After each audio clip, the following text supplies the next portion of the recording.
I think the players spoke really loud about what they want today. In what sense? I just, guys, it's really clear. I just want to apologize to our fans, and we'll have a game now, and then we'll have time to think. What was missing? We know that people will get everything in our club, and we come to the game with a 4th division team, and we perform like that. I think again the players clearly show what they want. I'm shocked because we are in the moment. Everything is like we are in the moment that we make a lot of changes. We try to fight a lot of things, but then when we have these moments, we need to show up. If we don't show up, you can feel it that something has to change, and you are not going to change 22 players again. Something is already broken at Manchester United. I don't know what it is. I cannot place my hand, but one thing that I can place my hand on is that Ruben Amorim look like he's broken already. Ruben Amorim looks like he's about to put in his resignation letter. Ruben Amorim looks like he's about to pack his bags and move back to Portugal, just because of the way these players and what he's saying after that game.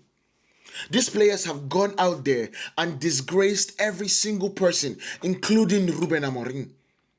And the funny thing about it is that I am so absolutely disgraced by every single person that is letting these players do this exact same thing. Exact same thing that they did to managers of past.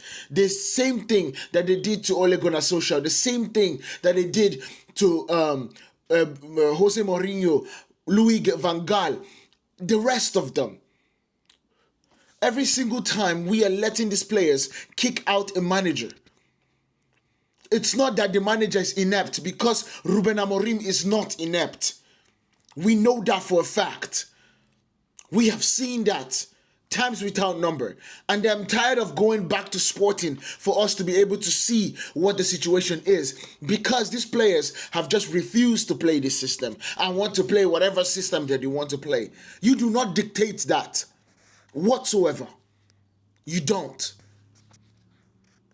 Yeah, a manager can come in and say, okay, this team is not a team that can actually play the system. But you do not tell him what he can play or not. You learn it, you play it, and you execute it to your best of abilities. That's what you need to do. And so if you cannot do it, then that's a problem. That's when you leave the club. Manchester United need to stop this circle of firing managers and hiring managers. Because we have already listened to what Rashford said about Manchester United not starting a project. This is the start of a project. And in the start of a project, it comes with growing pains. And we need to realize that that is where we are at. That right there is where we are at. And that growing pains would absolutely have to go through a lot of people and not the manager. Because the manager is the project. We need to get a playing style that fits Manchester United's status. And I believe that this man will do that for us. But without further ado, let's get into this 5 things learned, because it is sad seeing my manager this broken. Anyway, let's get into it. Let's get this party started.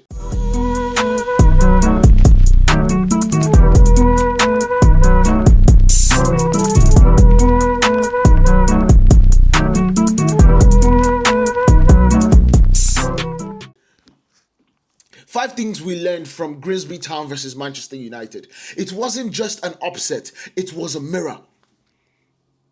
United's 11-12 shootout exit after drawing 2-2 at the Blundell Park was their first ever cup elimination to a 4th tier side, the most damning single night indictment of Ruben Amorim's era till date.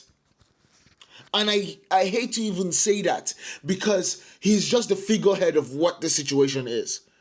This is the first time we have lost to a 4th tier side. There are 60 places behind us. 60 places behind us in the football pyramid. 60. This player should be dominating Grimsby Town under a 11-year-old. If an 11-year-old was a manager of Manchester United, they should be dominating. It is not the manager. It is not Ruben Amorim that is on the pitch. If you get bested by Manchester City, I understand. If you get bested by Real Madrid, I understand. If you get bested by Liverpool, I understand based on tactics. If their manager is the single thing that puts them above you, I understand.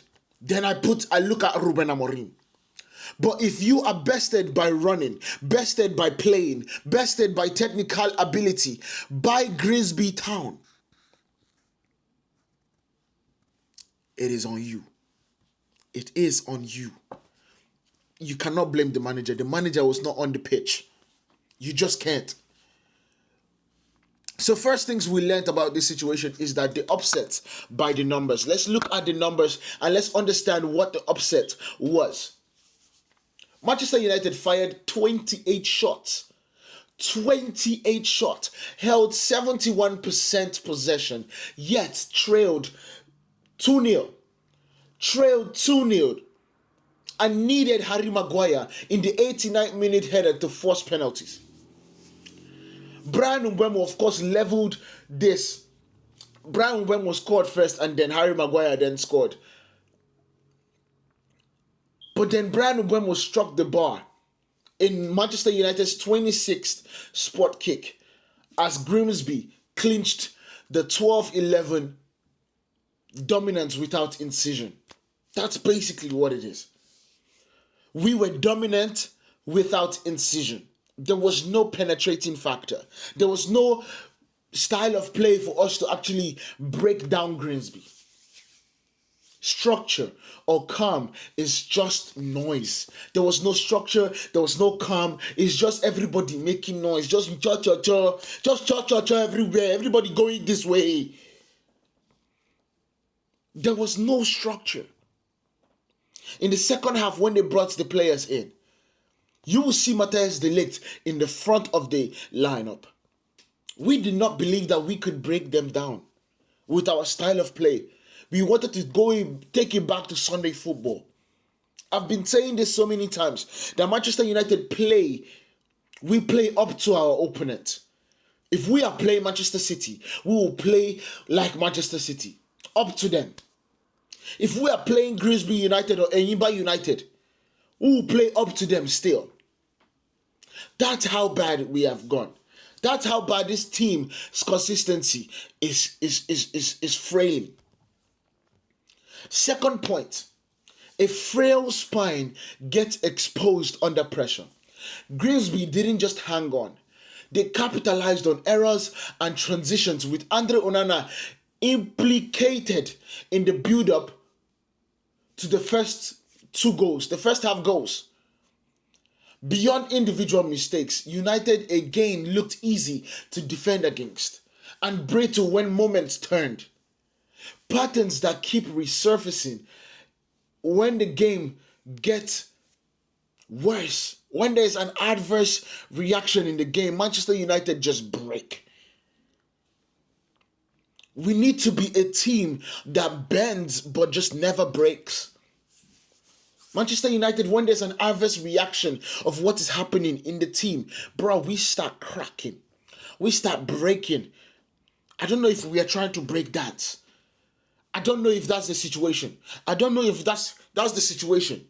But we absolutely do not look like we can go through any adverse situation in football. I don't know. I honestly don't. And Andre Onana just doesn't help. Our two goalkeepers just don't help. When your defense makes a mistake, you're the last line of the defense for a reason. At this point, we rather just not have anybody in goal. Or maybe we'll bring Tom Heaton, a 43-year-old goalkeeper. Let's bring Tom Heaton and play the next game. That's how bad it is. Our first two goalkeepers are the worst in the Premier League. Our number one and number two put them together, are going to give you the worst goalkeeper in the Premier League. It is sad. And then the third point is that rotation did not save them whatsoever. The stars couldn't bail them out. Ruben Amorim made sweeping changes as promised, yet he still rolled out heavy names like Andre Onana returned, Harry Maguire, Matheus Cunha all started. Šeško was handed his first start at Manchester United. Bruno and Mbeumo came on. Even so, Cunha missed the penalty to win it in the shootout, and Brian Mbeumo missed to seal the humiliation. Depth isn't the issue.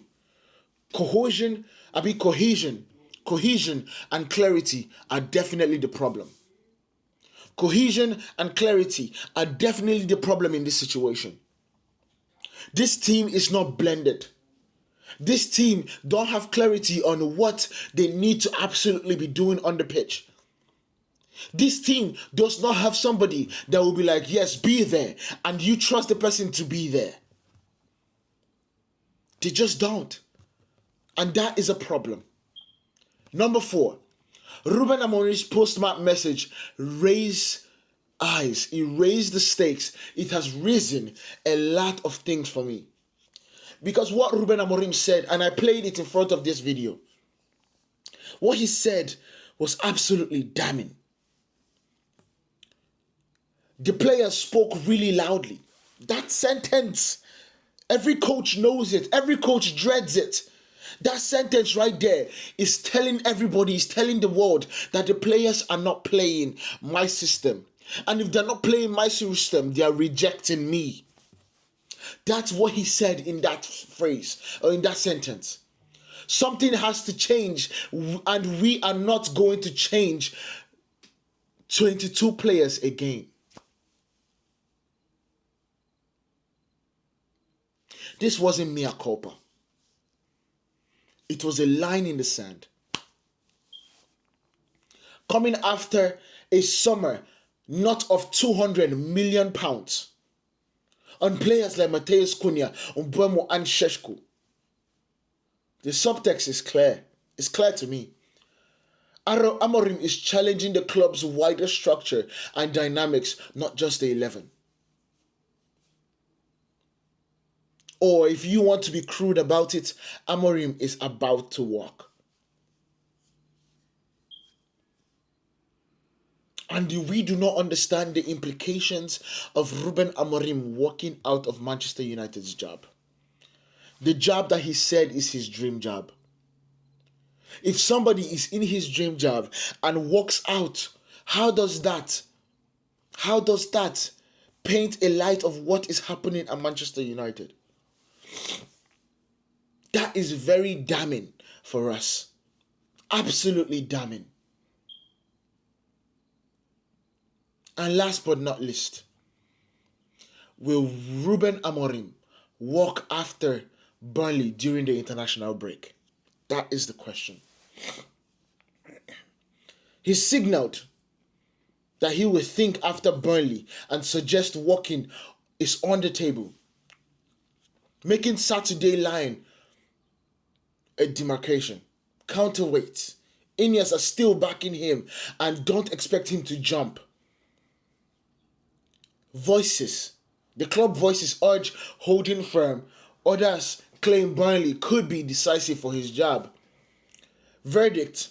Unless Burnley implodes, he's more than likely to ride into the break and resign on the spot.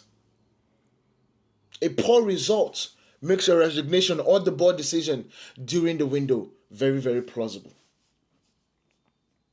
And that is the problem. This is where things absolutely are getting really, really testy. If Ruben Amorim gets a poor result against Burnley on Saturday, if he gets a poor result against Burnley, I don't see him not. I think he's too proud of a man. He's too proud of a man to understand that he has gotten this wrong and to remain. It's a tough one for me to see, man. It's a tough one for me to swallow. I never expected this to be the situation, and I'm not going to allow these players succeed in doing this. I refuse. I refuse. Those players did not play. They did not play what Ruben wanted in that game against Grimsby Town. I will continue saying this. There's no switch of play. There's no triangles that we saw clear as day against Arsenal and 30 minutes against Fulham. It just looks like the players could not be bothered because it's a Carabao game. That's what it looks like. That right there is what it looks like. Anyway, guys, let me know what you guys think about this down in the comment. Make sure you guys hit that like button, hit that follow button, because we do it big here on Pillar Sports, and we give you all the things, all the hard-hitting conversations that you would want your people to talk about. So let me know what you guys think down in the comments. Hit that subscribe button if you haven't. Turn on your notifications so you do not miss out on anything that we do here on Pillar Sports. I'll see you guys in the next one. Peace.